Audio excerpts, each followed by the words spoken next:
Greetings, Westminster friends and friends of Westminster. Hope you are enjoying this week. It's so great that the sun is out.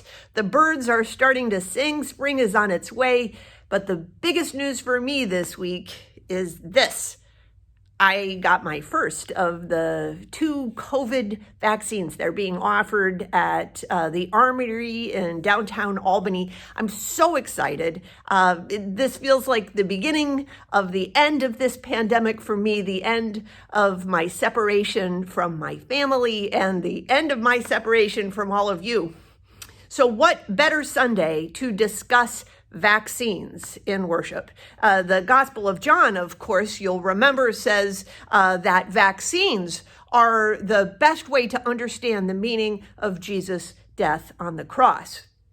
Wait a minute, you may be saying to yourselves, that's not in the Gospel of John. Vaccines are a creation of modern medicine. You may be remembering that Louis Pasteur developed the first vaccine in the lab, vaccine for rabies in 1885. But remember, Pasteur was drawing on earlier science. William Jenner developed a vaccine for smallpox, right? At the end of the 18th century. But Jenner was drawing on folk wisdom that went back thousands of years. There's indications that people were vaccinating themselves against smallpox in China as early as 1000 AD. And of course, that wisdom is ancient wisdom that we can even see reflected in the Hebrew scriptures. We'll read a passage this week from the book of Numbers where God prescribes a vaccine for snake bites for the Israelites who are wandering in their 40 years in the desert.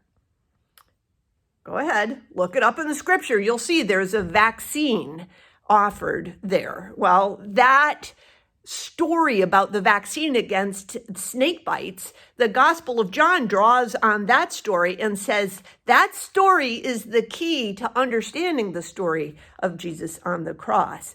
The cross, John says, is a form of vaccination. I can tell you're skeptical. I know you think that maybe I've caught a little spring fever, a little vaccination fever, and I am way out of the realm of a reasonable interpretation of scripture, but I think I can defend it. So come this Sunday and see if you agree or disagree with this reading of the cross, and see if we look at it through the lens of vaccination, whether we'll understand it with new eyes. Hope to see you on Sunday.